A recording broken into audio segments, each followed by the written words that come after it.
So a couple thoughts on the deal of the century. First of all, I want to say how much of an honor it was to be invited to the White House, to witness the announcement. There was obviously a lot of energy and excitement in the room, and I think that's because there are a lot of people in the United States and obviously on the Israeli side who are very eager and excited and willing to engage in a deal and to make a deal and really to make peace. And unfortunately, I wish it was the same case for the Arabs who rejected the deal before it was even announced. It goes to show that really there's two basic issues here. Number one, if you're going to make a deal, you have to make a deal with someone. You have to have a partner for peace.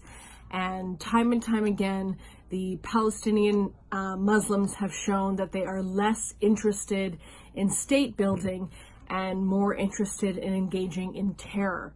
And the deal calls for the Palestinian Muslims to behave like a state in order to be a state, to agree to defined borders, one of the basic principles that you need for a state, to have a legitimate government, to reject Hamas, to dismantle Hamas, a foreign designated terrorist group, and of course to have a stable and secure population, rejecting $50 billion worth of economic investment. They are rejecting a capital in East Jerusalem, and President Trump yesterday announced that he was prepared to move or to create an American embassy in this capital. Of course, they are rejecting the establishment of a state.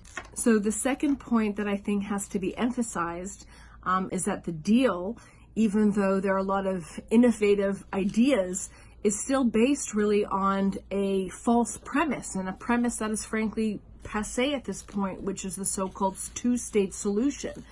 Creating another Islamic state in a sea of failed Islamic dictatorships is not a solution to anything. It's not going to create peace, especially when you have the level of incitement to violence that is targeted at Muslim youth really across the Muslim majority world, encouraging them to engage in violent jihad or holy war against infidels, of which obviously Jews and Americans are defined as. What was incredibly historic yesterday, and I think long overdue, is finally a recognition by the United States of America, the most powerful country on this planet, that Jews and Israel have every legal right to exert sovereign control over Judea and Samaria. It is absolutely 100% bulletproof law that the state of Israel and the Jewish people have sovereign control over the entire territory of Judea and Samaria.